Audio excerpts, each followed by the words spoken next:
우리 같이 한번 주님의 은혜를 나눕니다. 주님의 은혜가 여러분에게, 옆 사람에게도 주님의 은혜가 여러분에게.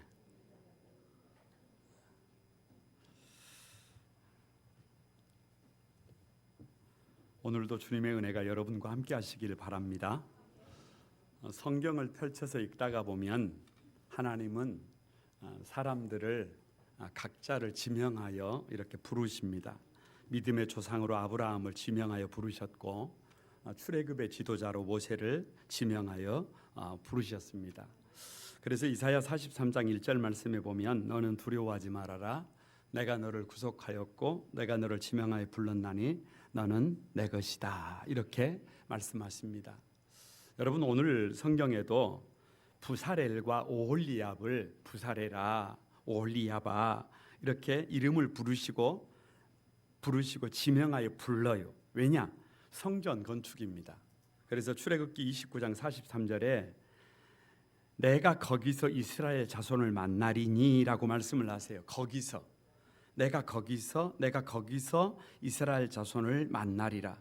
그러니까 하나님과 이스라엘 백성들이 만날 처소를 오홀리압과 부살렐에게 지으라고 하는 거예요. 이것을 위하여 내가 너희를 불렀다는 것입니다.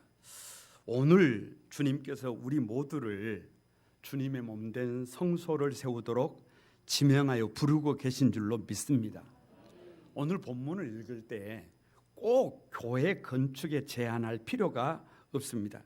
조금 확장하면 사실은 한 영혼이 주님의 몸된 성소입니다.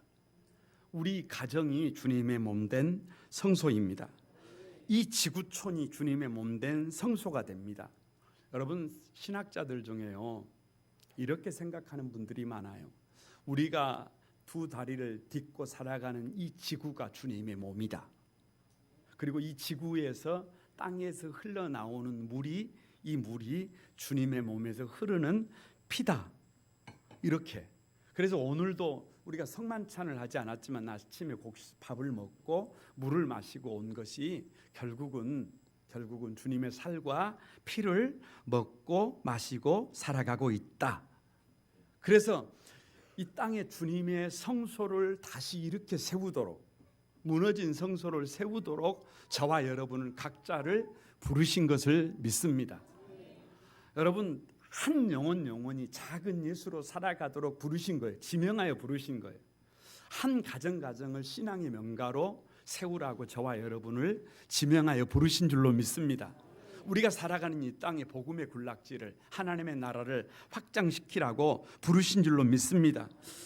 2020년 전 세계가 코로나19로 어려움을 겪고 있지만 지금도 하나님은 어느 장소에서 사실은 이름을 불러서 지명하여 치료제를 개발하도록 부르고 계실 줄로 믿습니다. 우리 민족의 출구가 통일이라고 한다면 지금도 은밀한 중에 하나님은 어떤 사람들을 통일을 위하여 지명하여 부르고 계실 줄을 믿습니다. 문제는 사람이 언제 복 있는 삶을 사느냐, 언제 가치 있는 삶을 사느냐, 언제 없어서는 안 되는 존귀한 삶을 사느냐. 그러면 이 콜링, 이 사명에 눈 뜨는 거예요. 이 부르심에 응답하는 거예요.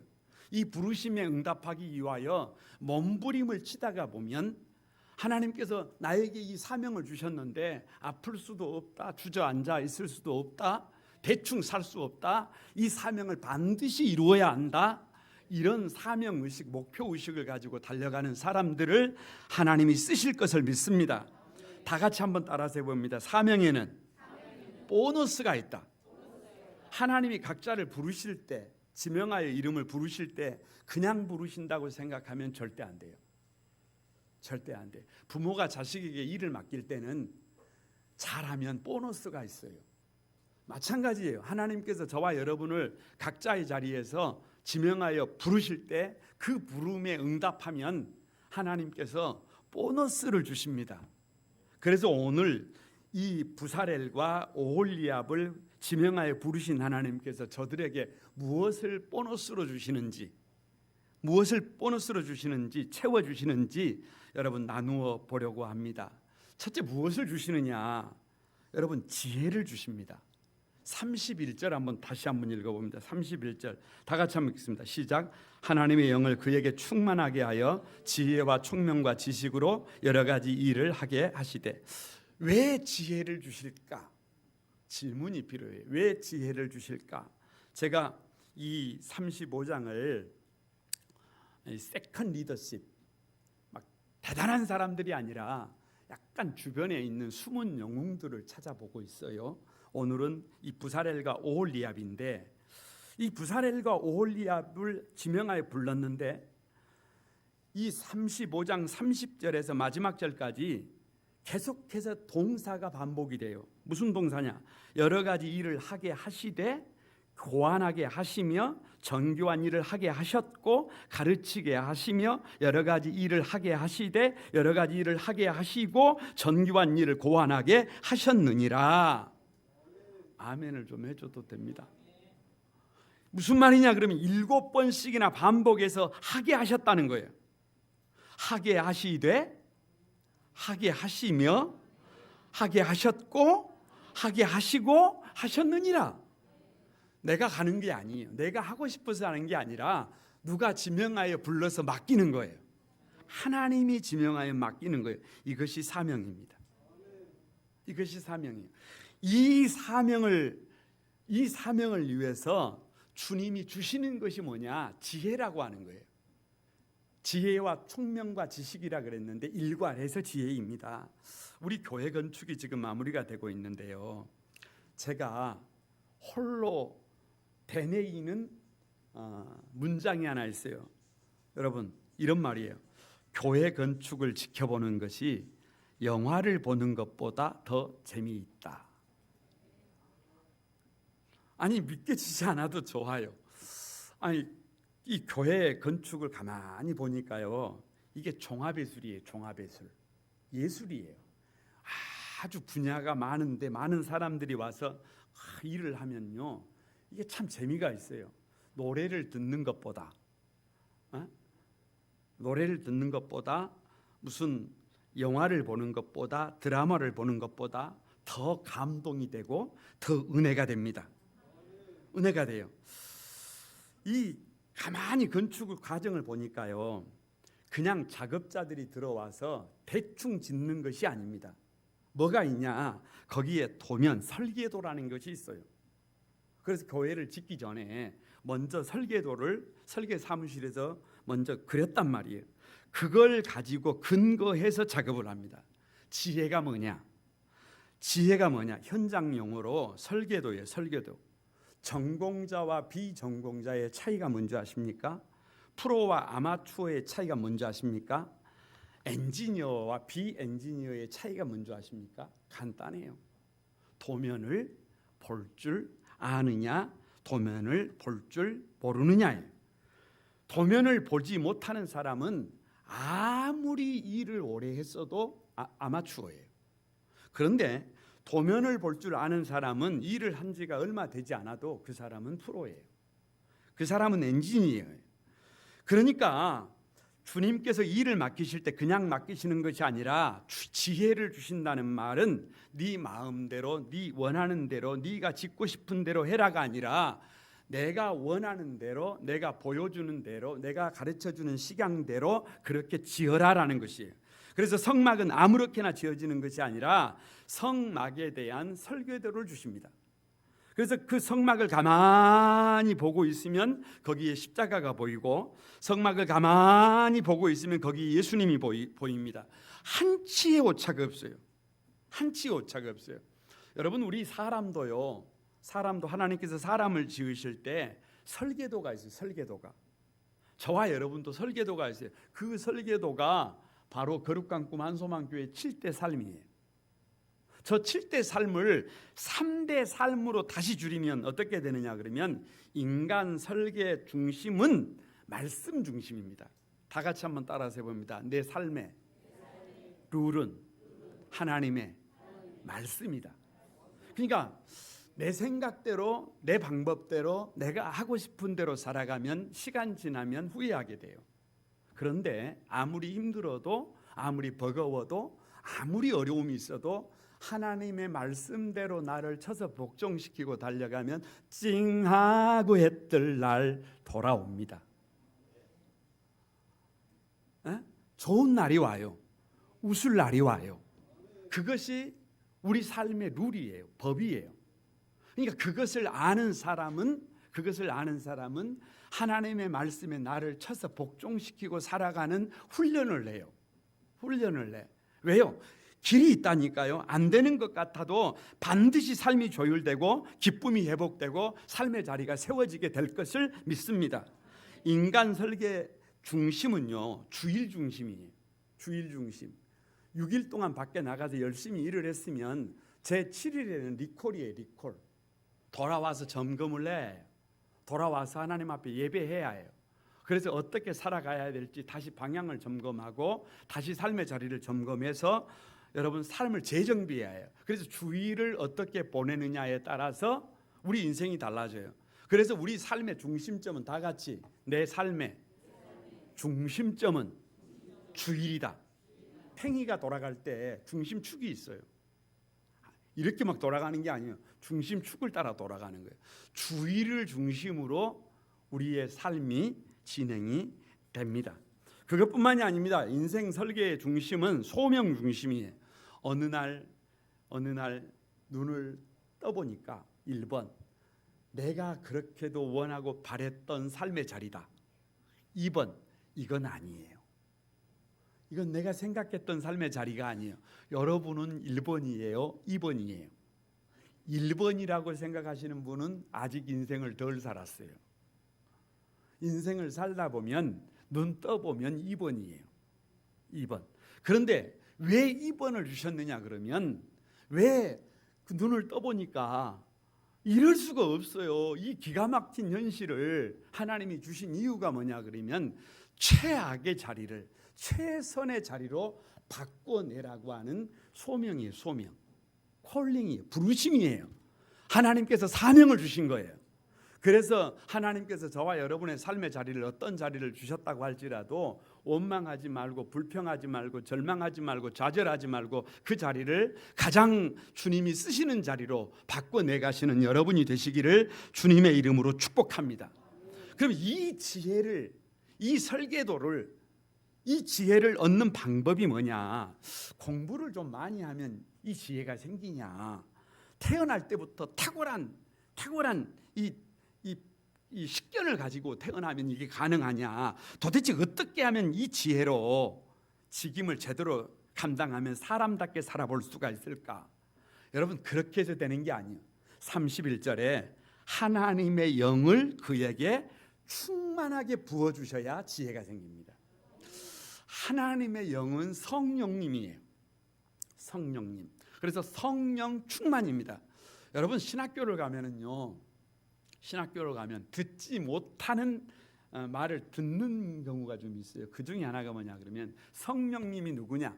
아버지로부터 오는 영이에요. 그 아들 예수 그리스도로부터 오는 영이에요.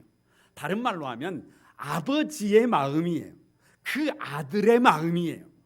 여러분 한번 생각을 해보세요. 아무리 똑똑해도 자식이 부모의 시각을 가질 수 있나요? 혹시 여러분의 자녀들이 어머 저 자식은 내 마음이야 내 마음 진짜 그래요? 아무리 자식이 뛰어나도 부모의 마음을 갖기가 어렵습니다. 이거 어려워요. 여러분 회사에 가보세요. 죄송합니다. 뭐 자꾸 일하시는 분들을 노동자들을 폄하하려고 하는 생각이 아닙니다. 회사에 가보면 그 직원들의 시각하고 사장의 시각이 같아요?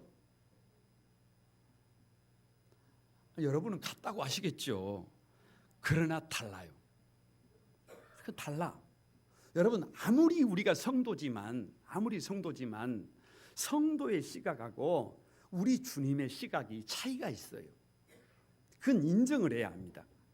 그건 인정을 해야 해요. 그런데 여러분 지혜가 뭐냐 그러면 가만히 생각을 해보세요. 지혜가 뭐냐 그러면 지혜는 성부 하나님으로부터 성자 예수님으로부터 오는 마음이라니까요. 그러니까 내가 아무리 똑똑해도 내가 아무리 능력 있어도 그게 지혜가 아니에요. 뭐가 지혜냐 그러면 아버지 하나님의 마음을 품으면 그게 지혜예요. 예수 그리스도의 마음을 품으면 그게 지혜가 됩니다. 고린도전서 1장 18절에 십자가의 도가 멸망하는 자들에게는 미련한 것이요 구원을 받는 우리에게는 하나님의 능력이다 그랬는데 십자가는 어리석은 거예요. 십자가는 바보 같은 짓이에요. 왜? 내가 죄를 짓지 않았는데 그 죄를 내가 짊어지고 대신 죽는다? 이건 어리석은 거잖아요. 바보잖아요. 그런데 이게 하나님의 방법이잖아요. 이게 하나님의 방법이잖아요. 그러니까 하나님의 방법을 내가 배우면 내가 지혜로워지는 거예요. 우리가 생각하는 지혜는, 내가 생각하는 지혜는 잔머리를 잘 굴러야, 계산에 빨라야 그게 지혜라고 생각하는데 그건 주님이 주시는 지혜가 아니에요. 진짜 지혜는 뭐냐? 아버지의 마음이에요. 아버지의 방법이에요. 십자가예요. 그래서 그 아버지의 마음을 품으면, 그 주님의 방법을 내가 배우면 여러분, 저와 여러분은 지혜로워집니다. 그래서 빌립보서 2장을 보면 그 십자가를 짊어지고 주님이 죽으셨는데 이렇게 표현을 해요. 하늘에 있는 자들과 땅에 있는 자들과 땅 아래에 있는 모든 자들로 예수의 이름에 무릎을 꿇게 하시고 예수 그리스도를 주라 시인하여 하나님 아버지께 영광을 돌리게 하셨느니라. 이렇게 말씀을 하세요. 우리의 방법으로는 이게 불가능하다니까요. 누구의 방법이? 주님의 방법이, 아버지의 방법이 하나님께 영광을 돌리게 합니다. 여러분, 우리 거룩한 구만소망에 사랑하는 성도 여러분, 하나님이 저와 여러분을 부르셨어요. 그래서 그 부르심에 응답하기 위해서 몸부림을 치다가 보면 주님이 저와 여러분에게 지혜를 주십니다. 근데 그 지혜는 다른 지혜가 아니라 성령님이에요. 그 지혜는 아버지의 마음이에요. 주님의 마음, 주님의 방법이에요. 그래서 고린도전서 12장 7절에 성령의 나타남을 주심은 너희로 유익하게 하려 함이라 그래요. 그래서 아버지의 마음, 아버지의 방법을 배우면 저와 여러분의 삶은 유익해집니다. 없어서는 안 될 삶이 됩니다. 가치 있는 삶이 됩니다. 그런 멋진 삶이 여러분의 삶이 되시기를 주님의 이름으로 축복합니다.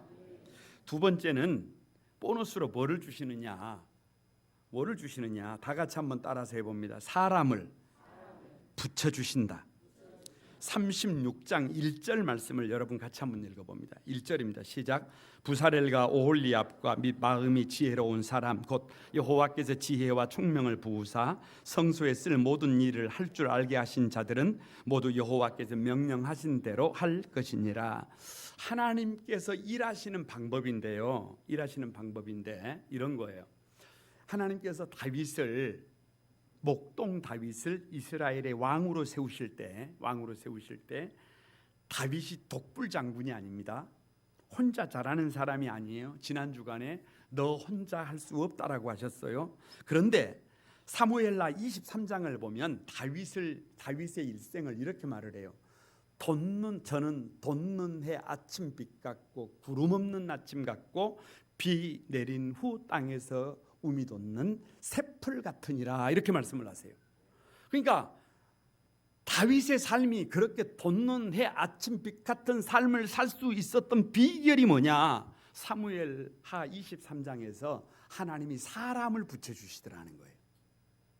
있어야 될 자리에 꼭 있어야 될 사람을 붙여주시는데 대표적인 세 사람이 등장하는데 첫 번째가 요셉 밧세바, 둘째가 엘르아셀, 셋째가 삼마예요. 그게 어쩌다는 것이냐? 아니에요. 여러분, 요셉 밧세바는 이름의 뜻이 제 자리에 머물러 있는 자예요. 엘르아살은 하나님께서 도와주셨다라는 말이에요. 삼마는 하나님께서 응답하셨다라는 말이에요. 그러니까 이것을 해석하면 이렇게 되는 거예요. 다윗이 목동인데 왕이 되기까지 얼마나 어려운 일이 많아요. 그러나 그 곁에 어제도 오늘도 변함없이 그 자리를 지켜주시는 성부, 성자, 성령 하나님이 계시는 거예요. 여러분, 다윗이 도전을 할 때 그 다윗을 도와주시는 분이 성부, 성자, 성령님이에요.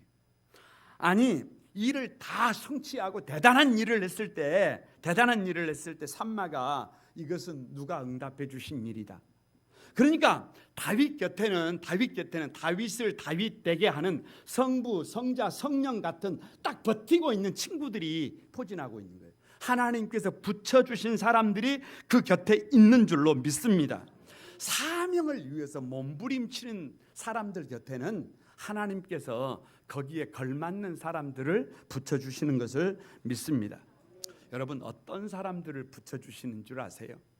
거두절미하고 오늘 1절 말씀에 이렇게 기록을 하고 있어요.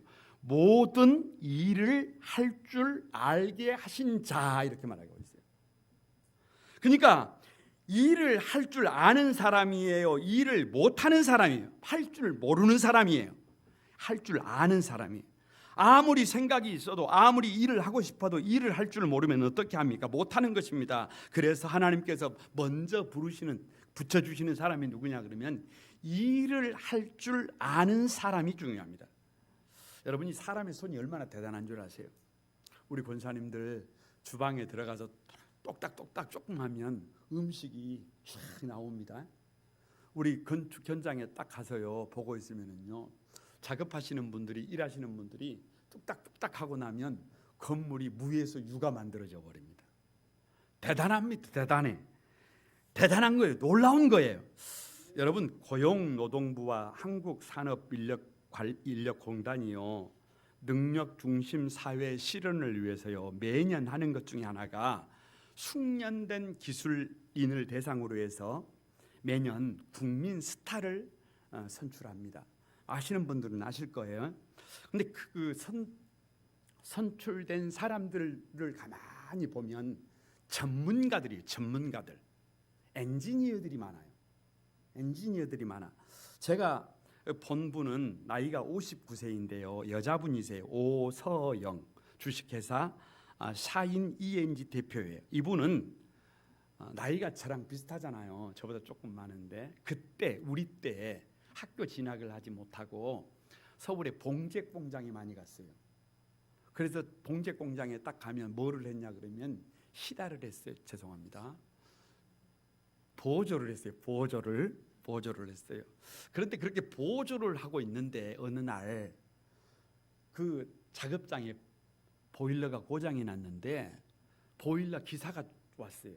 그런데 이 보조하시는 그 오서영이라고 하는 이 젊은 그 여자 소년이 가만히 보니까 저 일을 하면 밥 벌어먹고 밥은 굶지 않을 것 같다라는 거예요.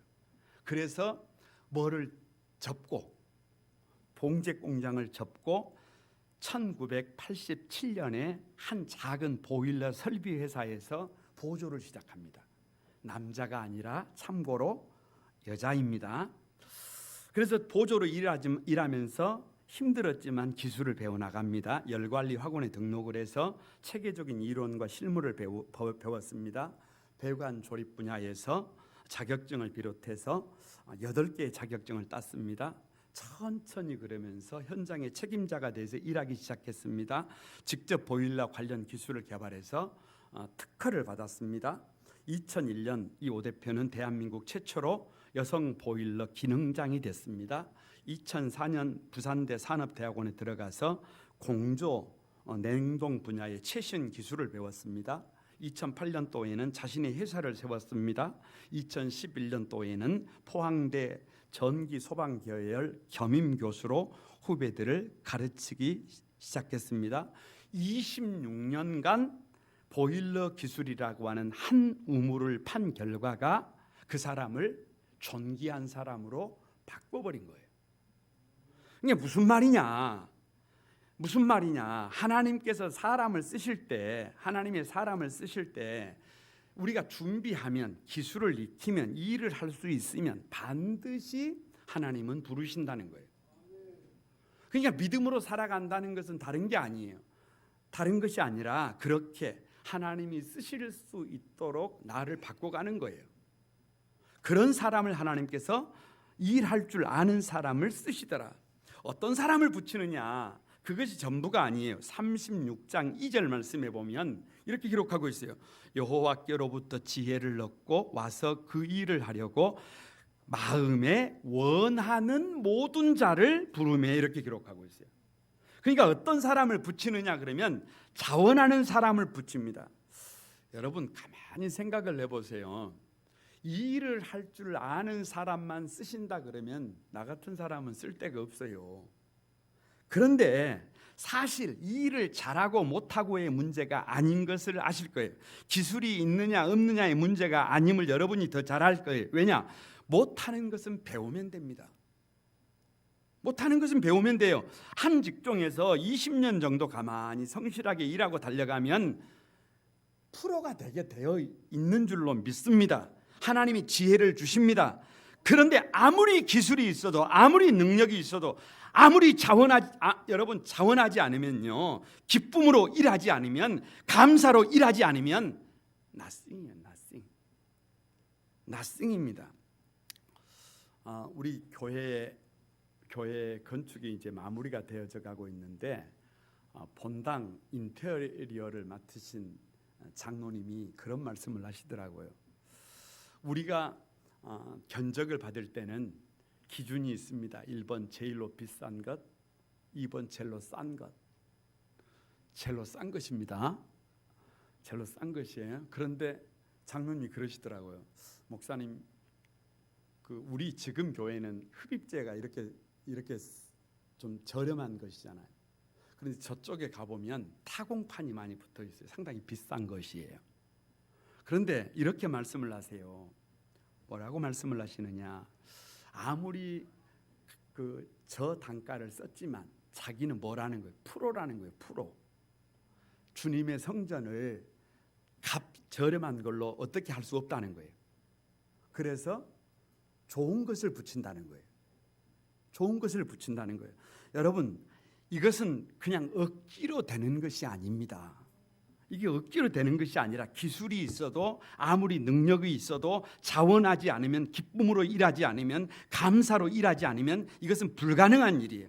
그래서 교회는 자원함의 법칙에 따라 주님께서 사람을 붙이십니다. 우리가 룻을 보면서요, 룻을 최고의 선물이 되다 이렇게 표현을 했어요.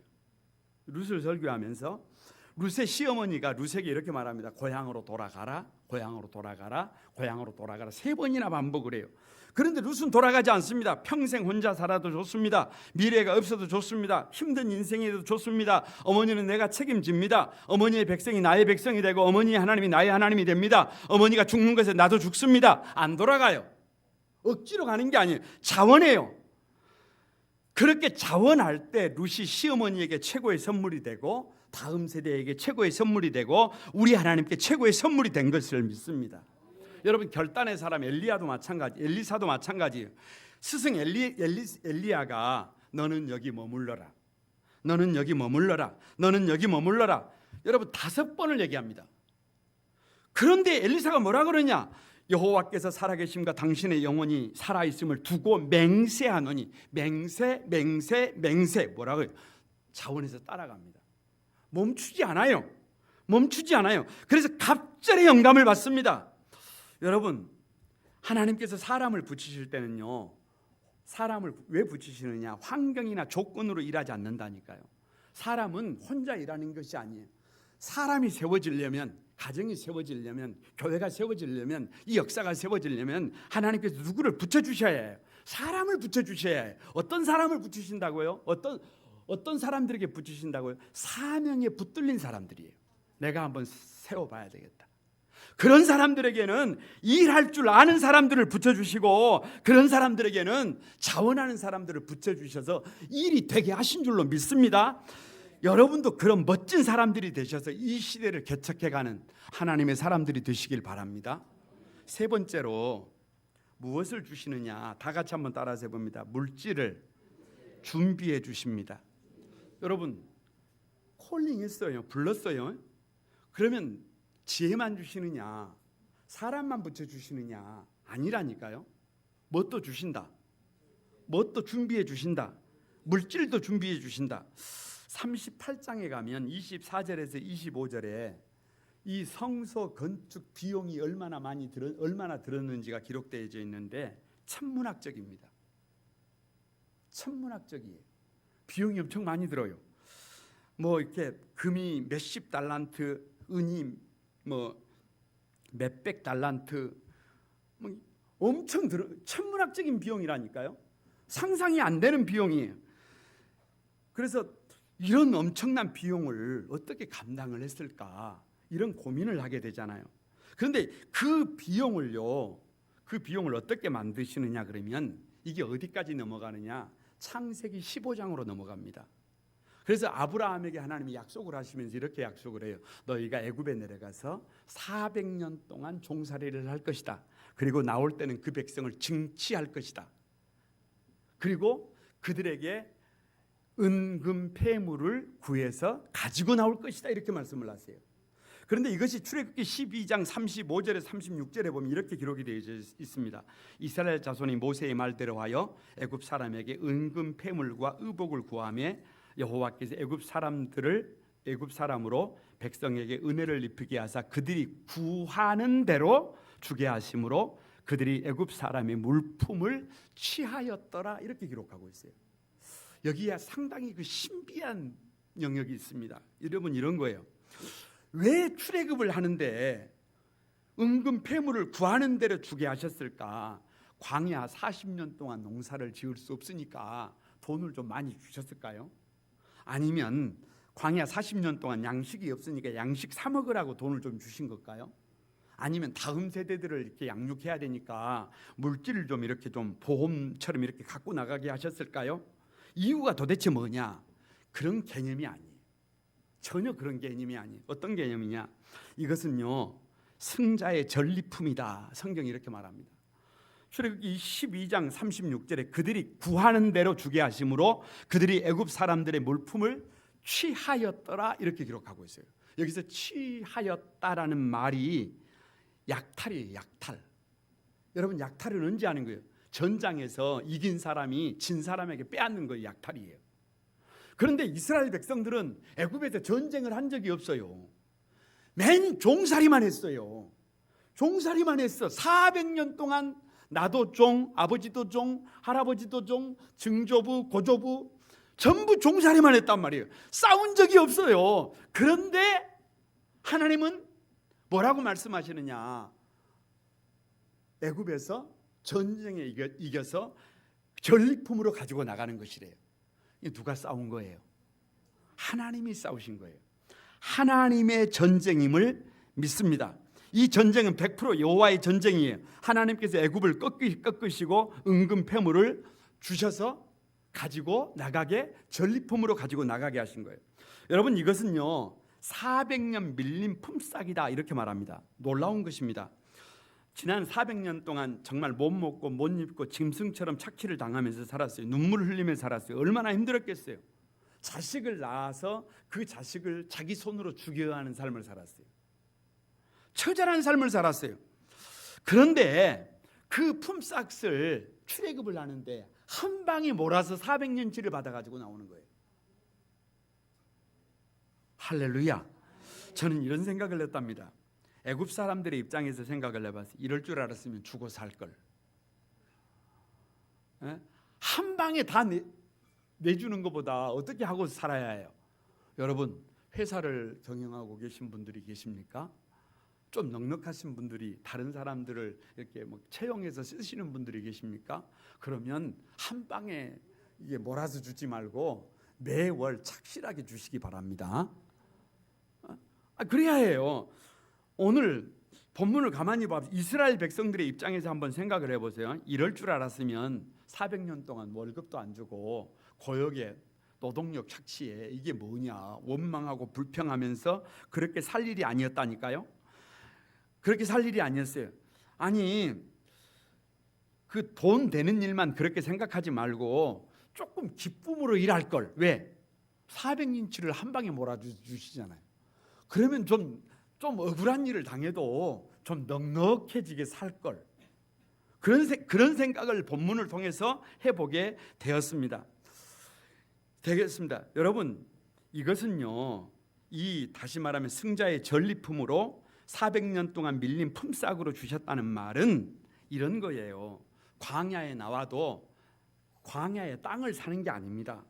광야에 나와도 건물을 세울 수 있는 게 아닙니다. 음식을 파는 것도 없습니다.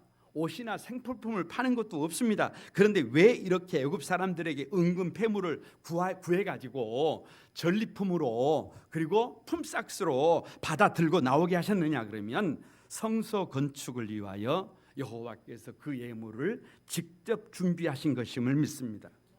이스라엘 백성들에게 그것을 준비시킨 것입니다. 성소 건축을 위하여 하나님께서 우리 모두에게 준비시키신 것입니다. 이 애굽 사람들이 준 물품은 우리에게 무엇을 교훈하느냐? 이것은 누가 준비하신 거라는 거예요. 여호와께서 준비하셨다는 뜻입니다. 여호와 이레예요. 그래서 성소 건축을 위하여 승자의 전리품으로 그리고 400년 종살이에 대한 품삯을 하나님께서 미리 준비해 주신 것입니다. 그래서 그것을 이스라엘 백성들이 아니까 3절에 백성이 아침마다 자원하여 예물을 연하여 가져왔으므로, 여기서 연하여라는 말은 줄을 맞춰서 차례대로 가져왔다는 말이에요. 5절에 백성이 너무 많이 가져오므로 여호와께서 명령하신 일을 쓰기에 남음이 있나이다, 이렇게 기록하고 있어요. 여러분, 하나님의 일하심이 믿어지는 거예요. 여호와의 이레가 믿어지는 거예요. 그래서 억지로 하는 것이 아니라 자기 마음대로 하지 않고 여러분 자원하는 마음으로, 감동이 되는 마음으로 그렇게 한 거예요. 그래서 이런 생각을 해봤어요. 교회 건축이라고 하는 것은요, 하나님의 일하심을 경험하는 좋은 기회가 됩니다. 아니, 제 경험이에요. 제 경험. 하나님의 말씀대로 순종하다가 보면 넉넉하게 채워지는 것을 경험하게 되더라고요. 여러분, 우리 교회 건축을 보고 계시잖아요. 그냥 100% 누가 일하심의 결과다, 하나님의 일하심의 결과다, 그렇게 말씀을 드릴 수 있습니다. 가끔은 되어진 일들을 막 이렇게 얘기를 하고 싶어요. 그런데 그러면 뭐가 되느냐 그러면 또 자랑질이 되잖아요. 자랑질이 되잖아요. 그래서 그것을 꾹꾹 이게 뭐 하는 거예요? 참는 거예요. 그런데 여러분 꼭 기억하시기 바랍니다. 분명히 해야 될 것이 있어요. 이것을 우리가 한 것이 아니에요. 누가 준비한 거예요? 하나님께서 준비하신 것임을 믿습니다. 어떤 분들은 이렇게 말을 해요. 목사님 고생 많으셨잖아요. 맞아요. 저 고생 많이 했어요. 그런데요, 제가 하나 되물어 볼게요. 목회자 치고 저처럼 고생 안 하는 목회자가 있을까요? 목회자 치고 나같이 일하는 목회자가 어디 있나요? 여러분, 교회 치고 우리 교회처럼 열심히 안 하는 교회가 또 있을까요? 아닙니다. 목회자라는 분들은 다 열심히 해요. 이 땅의 교회들은 다 열심히 합니다. 다 열심히 해요. 그런데 이것은 누가 준비해 주시는 거예요? 하나님께서 여호와 이레로 준비해 주심을 믿습니다. 그래서 자원하는 마음으로, 감사하는 마음으로 섬기게 되는 거예요. 하나님 앞에 자랑할 것이 없어지더라고요. 100% 하나님께서 그 물질까지도 준비해 주심을 믿습니다. 여러분, 이런 기적을 경험하고 살아가는 여러분이 되시길 바랍니다. 거룩한 구만 소망의 우리 가족 여러분, 부사렐과 오홀리압을 하나님께서 그 이름 석자를 부르시고 지명하여 부르신 것처럼 지금도 하나님께서 저와 여러분을 부르고 계신다니까요. 여러분이 서 있는 삶의 자리를 주님의 몸된 성소로 아름답게 세우라고 지금도 부르고 계신다니까요. 여러분, 여러분의 가정을, 우리 교회를, 이 민족과 이 역사를, 신음하는 이 땅을 한번 바르게 세워보라고 지금도 부르고 계신다니까요. 그런데 그 부르심을 들을 수 있어야 해요. 그 부르심을 볼 수 있어야 해요. 그리고 그 부르심에 응답하기 위해서 문제의식을 가지고 몸부림을 치는 사람들에게 주시는 것이 지혜입니다. 저는 그것을 믿습니다. 여러분, 그렇게 몸부림치는 사람들에게 사람들을 붙여주십니다. 이 일을 할 줄 아는 사람들을 붙여주시고 자원하는 사람들을 붙여주셔서 여러분의 삶의 자리를 풍성하게 만들어요. 거기다가 눈으로 보지 못하고 귀로 듣지 못하고 마음으로 생각하지 못했던 물질조차도 하나님이 준비해 주십니다. 여러분, 우리 거룩광금 안소망에 사랑하는 성도들의 삶의 자리가 하나님께서 나를 이렇게 지명하여 부르셨다. 그래서 그 부르심에 응답하는 삶을 살기 위해서 몸부림치는 우리 성도들에게 이런 지혜가, 이런 사람들이, 이런 물질이 공급되어지는 관념이 아니라 하나님의 일하심을 삶으로 경험하는 은혜가 여러분에게 있기를 주님의 이름으로 축복합니다. 같이 여러분 찬송 같이 드리면서 오늘 기도하도록 하겠습니다. 내 마음을 가득 채운 주를 향한 찬양과 사랑, 이 찬양 우리 같이 한번 드립니다.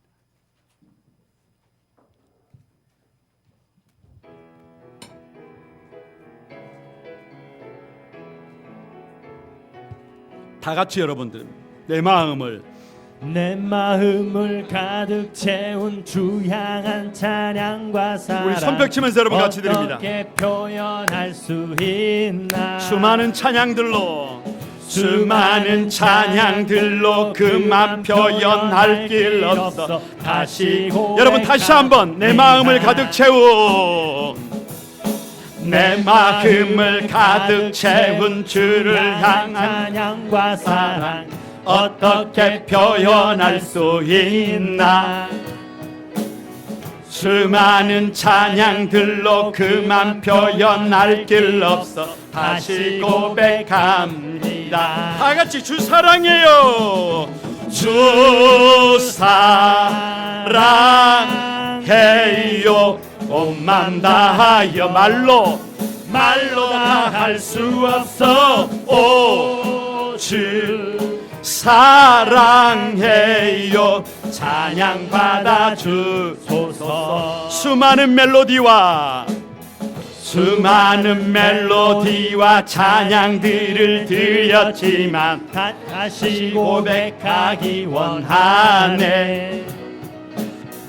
주님은 나의 삶의 중심 되시오니 주를 찬양합니다. 다 같이 주 사랑해요.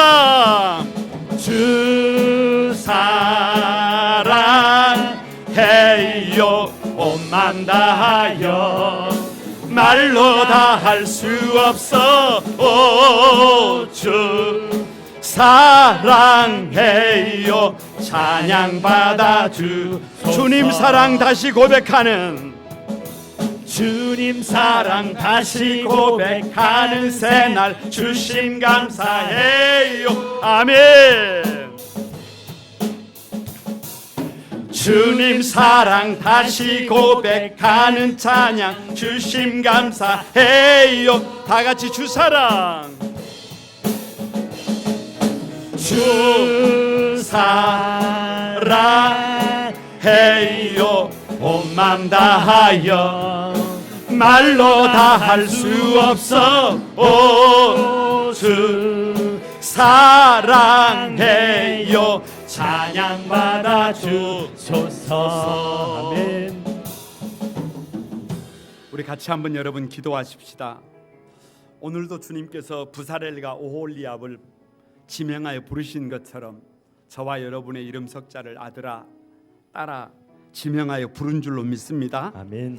지금 그 선 자리를 아름답게 바꿔보라고, 한 영혼을 바르게 세워보라고, 가정을 새롭게 세워보라고, 교회를 세워보라고, 이 민족과 역사를 신음하는 이 땅을 회복시켜보라고 저와 여러분을 부르시고 계신 줄로 믿습니다. 아멘. 하나님, 내가 가야 할 길, 나에게 주신 소명이 뭔지 사명이 뭔지 눈뜨게 해주십시오. 아버지. 그래서 내가 하는 것이 아니라 주님의 설계도를 가지고 지혜를 가지고 일하게 도와주시고, 아멘. 하나님, 나 혼자 할 수 없습니다. 사람을 붙여주십시오. 아멘. 그리고 물질까지 붙여주십시오. 아멘. 그래서 이 일을 능히 감당할 수 있도록 해달라고, 우리 거룩한 꿈 안소망교회가, 우리 사랑하는 성도들이 이 시대에 주님이 쓰시는 그런 일꾼들 되게 해달라고, 우리 다 같이 한번 주여 삼창하고 합심해서 한번 기도하겠습니다. 다 같이 기도합니다. 주의 거룩하신 아버지, 주님의 은혜와 사랑을 감사합니다. 부족합니다. 모자랍니다. 하나님 도우소서. 하나님 도우소서. 아버지 도우소서. 아버지 도우소서. 아버지 역사해 주옵소서. 주님의 그 넉넉한 은혜가, 주님의 그 넉넉한 은총이 우리 가운데 가득 기름 부어지도록 아버지 도와 주옵소서. 하나님 아버지 주님의 몸된 교회를 어떻게 세워볼 수 있을까? 아버지 삶의 자리를 어떻게 세워볼 수 있을까? 몸부림치는 당신의 사랑하는 백성들에게 아버지 지혜를 주시고 사람을 주시고 하나님 아버지 물질을 공급해 주셔서 이 시대에 하나님이 쓰시는 하나님의 사람들로 하나님 든든히 세워지도록 은혜를 더해 주옵소서. 거룩하신 주님 감사드립니다. 지금도 이 땅이 신음하고 있는 것을 알고 계시는 하나님, 수많은 영혼들이 하나님 아버지 절규하고 있는 것을 보고 계시는 하나님, 가정들이 교회들이 아파하고 있는 것을 보고 계시는 하나님, 이스라엘 백성들이 저 애굽 땅에서 눈물 흘리고 있는 것을 보고 계셨던 그 하나님께서 모세를 부르셨던 것처럼 오홀리압과 부사레를 부르셨던 것처럼 오늘 우리 사랑하는 성도들 한 사람 한 사람을 아들아 딸아 부르고 계심을 믿습니다. 삶의 자리에서 내게 주신 사명이 무엇인지 눈뜨고 그 사명에 응답하기 위하여 몸부림치는 우리 사랑하는 성도들에게 지혜를 주소서, 사람들을 붙여주소서, 물질을 준비하여 주셔서 이 시대에 하나님이 쓰시는 하나님의 일꾼들 되게 하여 주옵소서. 우리 거룩한 구만 소망교회가 되게 하여 주옵소서. 그래서 이 시대의 아픔에 눈뜨게 하시고 이 시대의 아픔에 손잡고 달려가는 복 있는 한소망교회와 우리 사랑하는 모든 성도들 되게 해 주옵소서. 예수님의 이름으로 기도드리옵나이다. 아멘. 찬송가 524장입니다.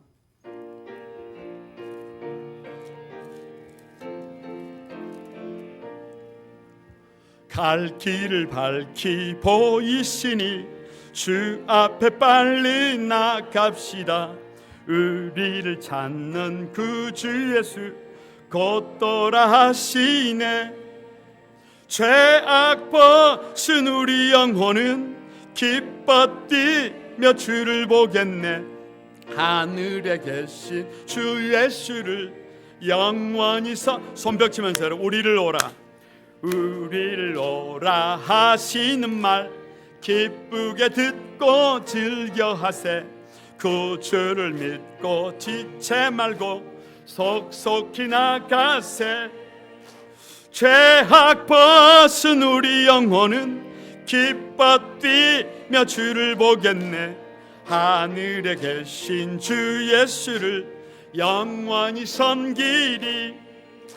주 오늘 여기 계시오니 다 와서 주의 말씀 듣세. 듣기도 하며 생각하니 참 미치시로다. 죄악 벗은 우리 영혼을 기뻐 뛰며 주를 보겠네. 하늘에 계신 주 예수를 영원히 섬기리. 헌금을 위해서 같이 한번 기도드립니다. 거룩하신 주님, 은혜와 사랑을 감사드립니다. 부족하고 모자란 저희를 홀로 두지 않으시고 이름을 불러 지명하여 불러 사명 주신 것을 감사합니다.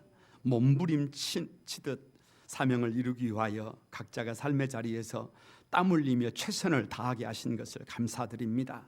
지혜도 주시고 사람도 동역자도 주시고 하나님 물질도 부어주셔서 기쁨으로 사명 감당하도록 은혜를 더해 주옵소서. 사랑하는 성도들이 땀 흘려 얻은 소득의 10의 1을 구별하여 우리 하나님 앞에 돌려드리오니 하나님 받아주시고 저들의 땀과 눈물과 수고가 결코 헛되지 않고 알알이 열매 맺어지도록 은혜를 더해 주옵소서. 저들의 지경이 날마다 넓어지게 하시고 깊어지게 하시고 오직 하나님께 영광을 돌리도록 은혜를 더해 주옵소서. 주님께서 도와주셔야 합니다. 주님께서 긍휼히 여겨주셔야 합니다. 주님께서 길을 열어주셔야 합니다. 주님 도와주옵소서. 사랑하는 성도들이 감사의 예물과 주일 헌금과 선교 예물과 건축 예물을 구별하여 돌려드립니다. 30배, 60배, 100배의 결실이 있도록 주여 역사해 주옵소서. 우리 어린 자녀들이 학교에 개학을 해서 한번 교차 수업을 진행하고 있습니다. 우리 대학생들이 중간고사를 보고 있습니다. 하나님 아버지, 되어지는 모든 일들 속에서 가만히 미소 짓고 우리 하나님 앞에 영광을 돌려드릴 수 있도록 우리의 가정들을, 우리의 자녀들을, 우리의 다음 세대들을 보호해 주옵소서. 육신에 연약해서 질병 때문에 병원에 입원 중인 사랑하는 가족들도 있습니다. 저들을 찾아가 주셔서 안수해 주시고 하나님 영육간에 강건하여 주님 앞에 예배할 수 있도록 은총을 더해 주옵소서. 오늘 드려진 이 예물이 주님의 영광을 위하여 아름답게 쓰여지기를 다시 한번 간절히 기도하옵고 우리를 구속해 주신 예수님의 이름으로 축복하며 기도드리옵나이다. 아멘. 여러분, 교회 소식 몇 가지 알립니다. 오늘 정기 당회가 있고요. 6월 28일 마지막 주일 새성전에서 예배를 드립니다. 이사 간다 그 말입니다. 그래서 오늘 당회로 모이고 일정을 한번 논의를 해서 다음 주 주보에 게시를 해서 이사 준비를 하도록 그렇게 하겠습니다.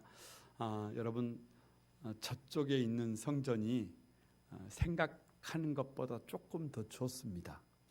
들어가 보시면 와, 이렇게 좋나? 이런 생각이 드실 거예요. 아무튼 아무리 공사가 잘 되도록 기도해 주시길 바랍니다. 코로나 극복을 위해서 우리 성도들 잘하고 계십니다만 예배 시간에는 할 수만 있으면 마스크를 좀 착용을 해주시고요. 그래서 꼭 주의해서 그렇게 달려갈 수 있게 되기를 바랍니다. 우리 유선신 집사님이 폐렴으로 전남병원에 입원해 계셔서 제가 오늘 못 나오겠습니다.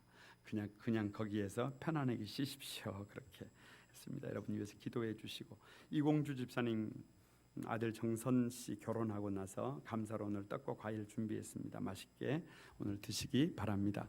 오늘 여러분 이렇게 보면 기쁜 얼굴들이 있는데요. 우리 정 집사님, 이현신 집사님 아들 우리 용훈이 형제가 미국에서 나와서 자가격리를 마치고 오늘 교회에 나온 것 같아요. 그 자리에서 한번 일어나 주시기 바랍니다. 예, 박수 한번. 뉴욕에서 지금 주립대학에 다니고 있습니다. 아무튼 빨리 잘 마치고 또 한국에 들어왔는데 좋은 시간 보내시기 바랍니다. 오늘 기쁜 소식이 또 있습니다.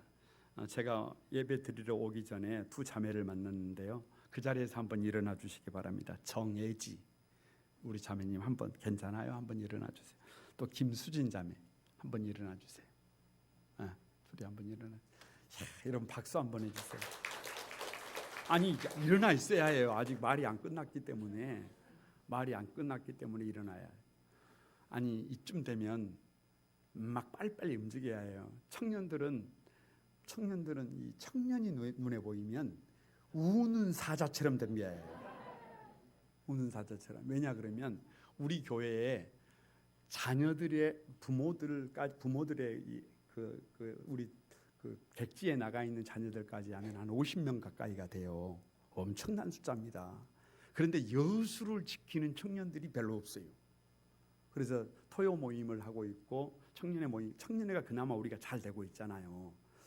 그런데 이렇게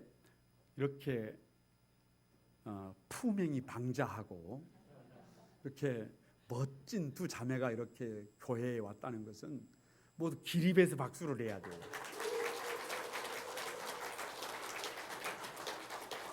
아니 담당자가 기립을 안 해. 담당자가 기립을 해서 박수해야 한다 그러면 전도사님이 벌떡 일어나서 제가 담당자입니다 이렇게 해야지.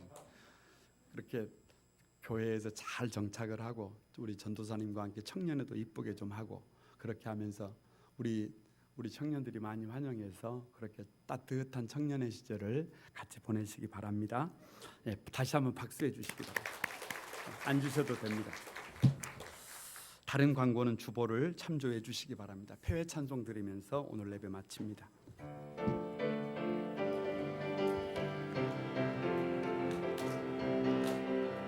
아주 먼 옛날 하늘에서는 당신을 향한 계획이 있었죠. 하나님께서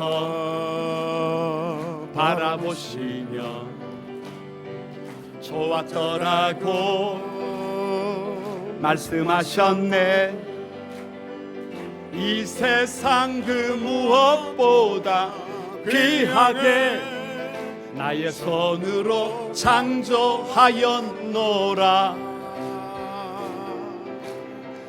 내가 너로 인하여 기뻐하노라.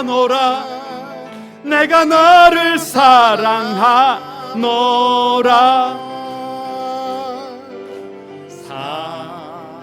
사랑해요. 축복해요. 축복해요. 당신의 마음에 우리의 사랑을 드려요. 이제는 우리 주 예수 그리스도의 은혜와 하나님 아버지의 큰 사랑과 성령님의 교통하시며 축복하시는 역사가 주님의 부르심에 눈뜨고 그 사명에 응답하기 위하여 몸부림치는 우리 사랑하는 성도들에게 지혜를 주시고 사람을 붙여주시고 물질까지 준비해 주시는 그 하나님의 넉넉한 은혜가 우리 사랑하는 성도들 머리 위에, 저들의 가정과 직장과 생업 위에, 삶의 자리자리마다 위에 이제로부터 영원까지 함께하옵시기를 간절히 축원하옵나이다. 아멘.